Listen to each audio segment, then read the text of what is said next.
what were the things that went wrong, and how did you deal with them? How did you stay calm when everything is going wrong around you? Because I feel like that's a really important thing as an entrepreneur, is developing that skill set of being able to stay calm even if things are going crazy around you, especially when it's something really new like that, when it's not like an established business and it's something you've never done before.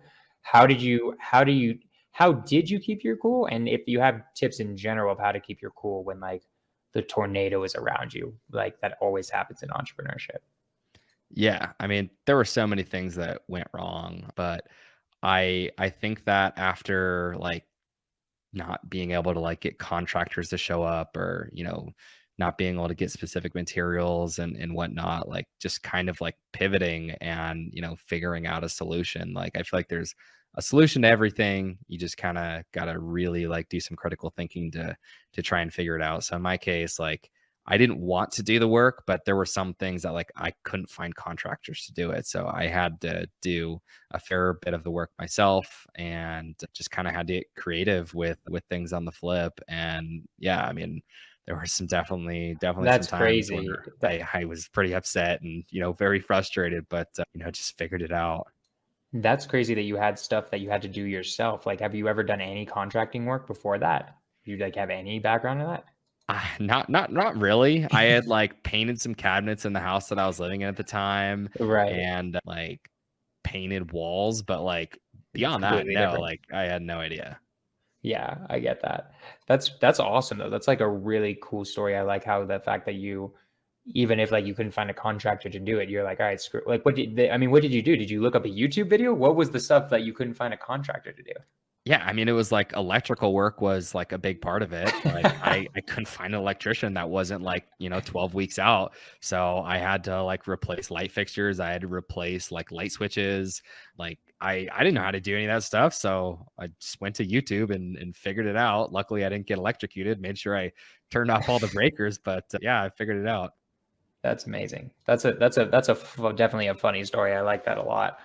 So you do a flip, you do that, and you're like, wow, I made $50,000. What the hell am I doing in as a realtor? Do you then become a fix and flipper, or what happens then? Yeah, I continued to do real estate because real estate was like as like an agent was like my bread and butter. Like I continuously sold more homes and like was continuous like a top agent in my market. So like I didn't give that up, but I knew that I wanted to, keep my eyes open for more real estate opportunities. And by buying this fix and flip in this area, I kind of like noticed that it was like kind of an up and coming area that didn't really have a lot of competition for people that were looking at, doing particular investments in the area. And I was trying to find fix and flips in the area, but I couldn't really find anything that made sense as a fix and flip. But what there was a lot of was vacant land. And so then I just kind of like got into the business of basically developing and started finding vacant land and doing new construction and spec homes on those. Love that. So then how did that go? Did you like it? Like, are you still doing it? Yeah, no, I'm still doing that today. But yeah, no, it went super well. Like the first land deal that I took down, it was like right at the start of COVID. And how I found the deal was just sending out postcards and just cold calling like crazy in this particular neighborhood of vacant lots that I knew I wanted to build a house in. And got a hold of this guy that forgot he even had the property. He owned it with his brother, and he was like, "Yeah, like we've like maybe toyed idea with the sell, like with selling it, but we don't really have to sell it." But ended up getting him to agree to sell it at 100 grand is what the cost was. And then Mhm. like right as like we were reaching like the agreement there, COVID happens. And like I just see like the entire economy basically shutting down, Right. and I was like, dang, like I feel like real estate is going to nosedive. Like maybe I shouldn't do this. And just kind of like this voice in the back of my head was like, I feel like I should do it. So even though everything around me was like, real estate like seemed like it was coming to a screeching halt, like the economy seemed like it was like stopping. I decided to pull the trigger on it anyways. And I made an agreement with the seller. Kind of got creative here, pace would like this, but I made an agreement with the seller that was, hey, look, like I actually won't pay you for the property until the house is built and sold. And if you do agree to this, I will pay you an extra $10,000 out of escrow when I've built the house and it's sold. So it was actually $0 out of pocket for me to buy Love this it. land, and it was all in my name and everything. And we just had this agreement that once the house was sold, he would get his extra 10 grand and, save me a ton of money because I didn't have to buy the land. I love that. That's awesome. Yeah, Pace calls it a novation basically, except it sounded like, did you actually take title on the land? Yeah. Okay, gotcha. So then if you took title, it's a little bit, I don't know what the technical term is, but that is smart. I mean, like it makes sense. And especially in that environment where like, I think lenders probably shut down too. So that was probably pretty damn helpful because I'm pretty sure at the beginning of COVID, they shut down as well, along with everybody else. Oh, yeah. So I couldn't find any lenders that would do the new construction loans. Nobody was doing new construction loans. They pretty much right. all of their departments, stopped doing that. So Yeah, 100%. And then so with new development, like what I've heard that's cool about it is at least there's nothing hidden in comparison to fix and flips. Like your costs pretty damn well from the beginning because it's like you have the land, like the cost to build a house is the cost to build the house. It's not like you're going to find something crazy in like the plumbing or like the electrical once you buy like a fix and flip. Am I right about that? What are like the pros and cons of new development? yeah, I mean, it's pretty much exactly like you said. I mean, when I did my fix and flip, dude, there were so many like things that kept popping up. I was like, oh my gosh, like another 1,000 here, another 5,000 here. It just like kept adding up. And I hated, all of these like unknown variables and like things that just kept happening. And when I got into the new construction game, it's like, I actually wasn't the builder on it. I subcontracted out a builder. So I was just the developer on it. And my builder would give me a fixed hard cost on, the vertical construction of pretty much everything in the home. And my responsibilities were to essentially, confirm that, the zoning allows for building there, getting permits and utilities and all those things together.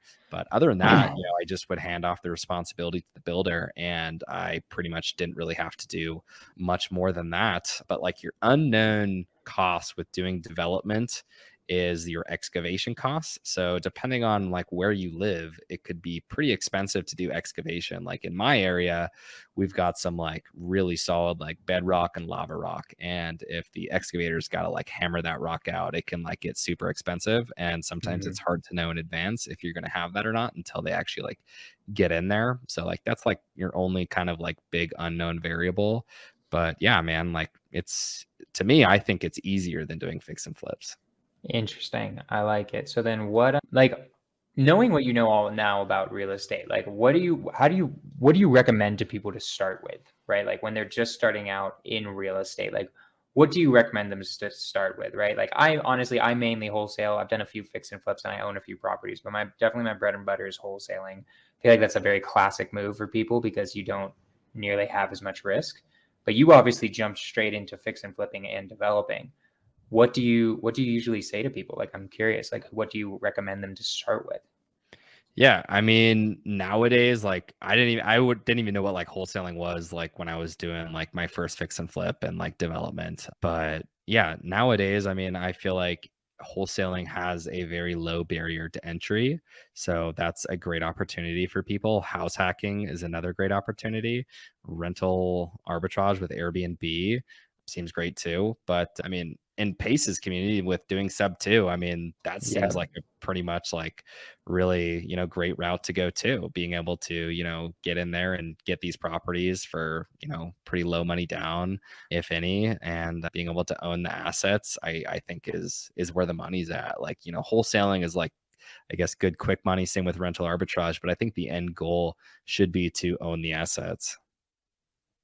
Yeah, I 100% agree. I mean, I was just amazed this year because I bought a few rentals last year, and this was like the first time. Before that, I had just been wholesaling, and I didn't understand at all the different benefits of owning real estate. And I want to just get into that real quick for newer people because I think a lot of people don't know it. Things like everyone thinks it's cash flow. That's the most important thing. I don't think that's the most important thing. I think most investors don't even really like cash flow is like almost a side benefit. I feel like depreciation and appreciation are like way more important. I feel like depreciation is like the hidden bonus that people don't know about, where like you just don't pay as much in taxes just for owning real estate, right? So I'm just agreeing with you basically. It's like owning the real estate is what's going to make you freaking wealthy, right? What's your strategy right now for acquiring more real estate? Are you buying land, building it, and then keeping it ever, or like refinancing, or are you, starting to go direct to seller to people who actually already own the homes, or what's like your strategy right now? Yeah, I'm kind of like doing a little bit of like a pivot into a new asset class. So when I was doing the spec homes, which I'm still doing that, but from the funds that I make from those, I knew that I always wanted to basically take the money from that and invest into other real estate like long-term assets. And for me, I my first asset that I wanted to do was a triple net commercial property. And few different reasons for that, but one of the primary reasons, like you mentioned, was the tax benefits of that. So, getting into that asset class and purchasing that property basically wiped out like 2 years worth of taxes for me, which was pretty amazing. But yeah, now my focus is really going to be like shifting towards like mobile home parks and multifamily like apartments and stuff. And so working on doing like, off market direct to seller type marketing on that. I haven't like really scaled that up as much as I plan on, but that's going to be like the next big asset class that I plan on tackling. And why those? Just for the people, like why commercial, why multifamily, why mobile home parks? Why not stay with single family? What are the benefits of it? Yeah, I mean, I think the benefits are like everything is like so much more scalable. A lot of like these big guys that you listen to, like Grant Cardone, Vina Jetty, like even Cody Sperber, like they'll just pretty much mention, like, yeah, buying one of these multifamily properties isn't a whole lot much more work than taking down a single family home, whereas the upside is, significantly greater. If you Right. take down a single family home, you're getting one door, but if you take down a mobile home park or you take down an apartment, you can get, many more doors and much more cash flow. Whereas if you have a tenant and a single family home and they leave and you have to, re-rent that thing, if it sits empty for 3, 4, 5, 6 months, I mean, that's eating into your bottom line. You might even be losing money in that case. But whereas if you have a tenant that leaves, in multifamily or mobile home parks, I mean, that's, just a small fraction of, the profit that you're making on the deal. And so what made the final switch, or what's finally making you do that switch to like the multifamily? Like, what did you just feel like it was time finally, or like was there like always a grand plan? Like how did you envision it out where you would be doing spec homes for a while and then switch over to commercial? When did you feel ready, or when were you planning on feeling ready? I just felt like, from the beginning of like when I got into these projects and I saw that the money that I was making on these specs, I thought about actually keeping the specs and turning them into rentals.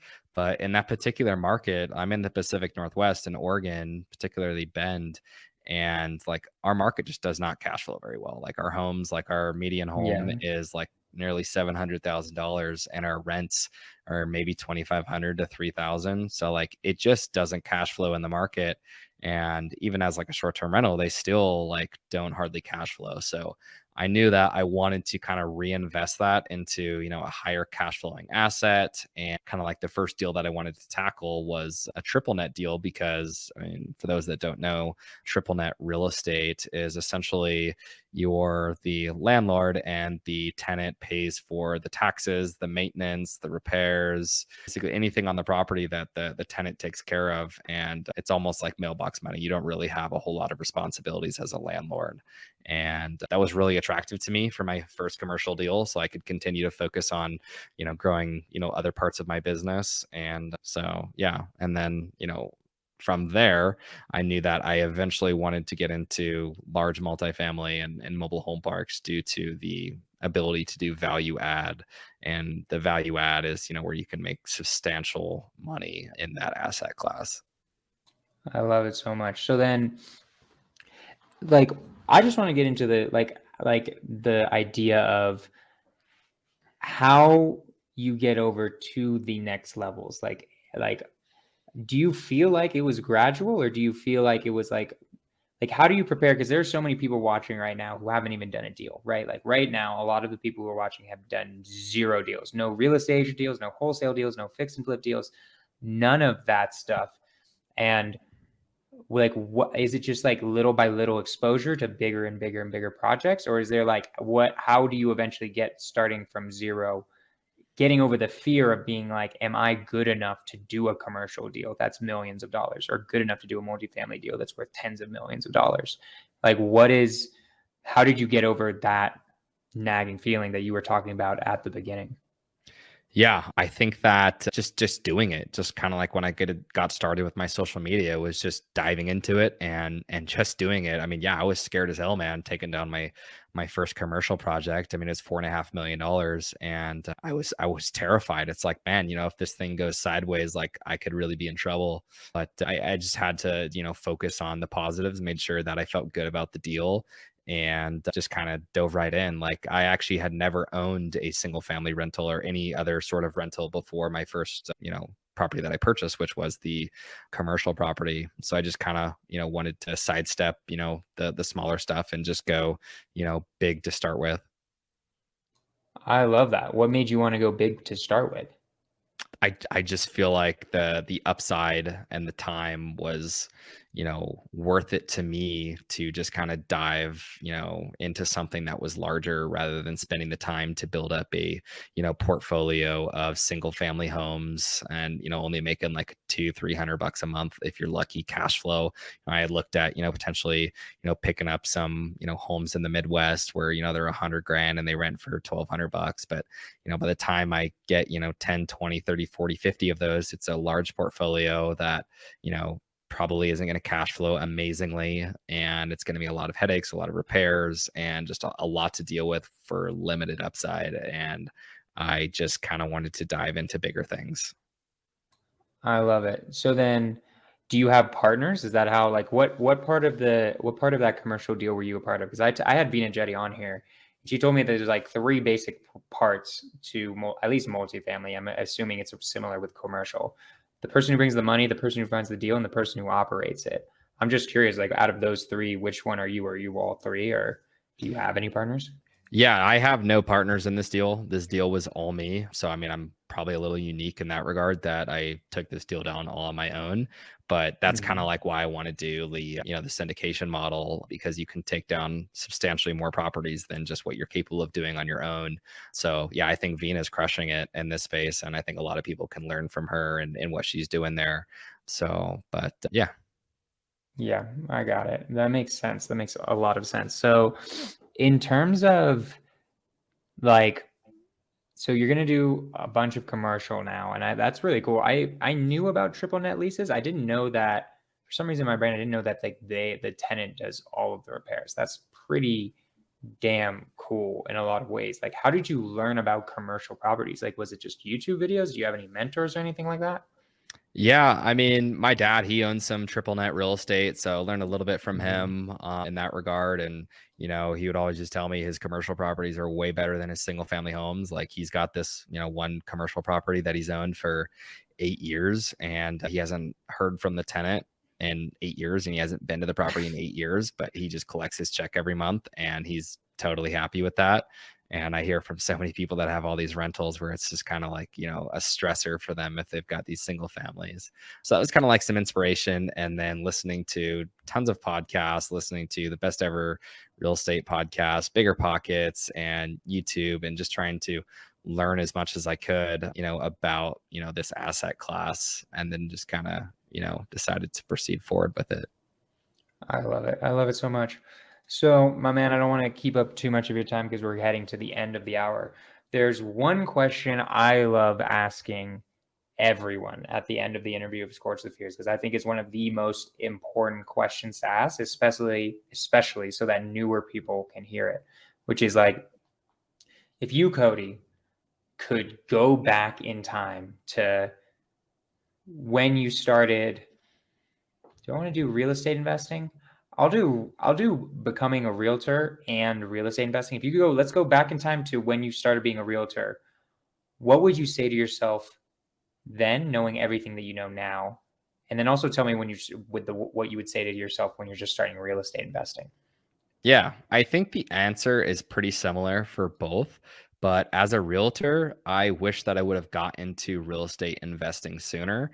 And I wish I would have learned all of the strategies that you can do with real estate investing and all of the different exit strategies and the creativity. And I think Pace does an amazing job at talking about like just the different strategies and how creative you can get with a real estate deal. Like if I would have known, those things years and years ago, I think I would have been in a totally different position. And I think I would have focused more on being an investor more so than being a realtor. Even though I had a still have a very successful career as a realtor, I think that as an investor, like you can just make just crazy, good income for yourself. I love it. I love it so much. And then another one of my last questions basically is what are some of your favorite books that like inspired you or you feel like people really should know? Yeah, one that's like really inspired me to kind of get into the syndication game is the best ever, real estate investing book. I believe it's what it's called, by Matt Faircloth. And that one just like kind of just goes through like, starting everything in your real estate like career as like, a syndicator and raising money and building your brand and all that stuff. So that one was, a pretty big inspiration for me too. The best ever real estate investing book, I think is the name of that. But yeah, Gotcha. super, super inspiring for me there. And 4 Hour Work Week by Tim Ferriss, just like, That's a great one. leveraging virtual assistants to do a lot of my work. When I got a virtual assistant in my real estate agent business, it was like a total game changer and allowed me, freed up so much of my time to, focus on investing and focus on like other things. So, the power of leverage is incredible. And I think people should totally take advantage of that. I love it. I love it, my man. So we're basically at the end of the interview. How can people reach out to you? What are you looking from my audience? Like what do you need in your business right now? Where are you buying properties? What type of properties? All of that good stuff. And then how do they get you those properties or those deals or that money or whatever you're looking for? Yeah, for sure. So I can be reached on my Instagram, and my handle is just at Cody Tuma, CODYTUMA. And, always looking for good real estate deals, particularly like in the mobile home park space, multifamily space, creative type deals, seller finance type deals like are amazing. So would love some of those. If you guys have any, send them my way. And also if you're looking at growing your social media account and, looking at having some, rock star, editors, on your team, hit me up. Love it. I love it. And then any particular markets? Yeah, I'm looking in Oregon, Arizona, and Florida. Okay. I'm just trying to get it out there because some people I don't know if you see the chat right now, but drop that in the chat. And I'm like, say it one more time. Is it underscore Tuma or is it just Tuma? It's just CODYTUMA. For sure. Yeah. You guys, you'll see his stuff. His stuff is super entertaining. He does an amazing job with his reels on his Instagram. It's what attracted me to him. He's a freaking beast, amazing guy. I really like it. And yeah, send him deals. He's looking for private money too. I don't know if he said that, but he's definitely looking for private money to take down these huge multifamily projects. And my man, I appreciate you so much for coming on. It really means a lot. And yeah, and thank you. Yeah, thanks, John. I really appreciate you having me on. It was really great getting to know you, man. Yeah. And all right, guys, next week we're back to normal schedule, Thursday, 5 p.m. PST. We're going to have John Galan and Mahmoud Issa. Guys, that's it. Scorch the fears. We did it again. Cody Tuma, thank you so much. Let's freaking go.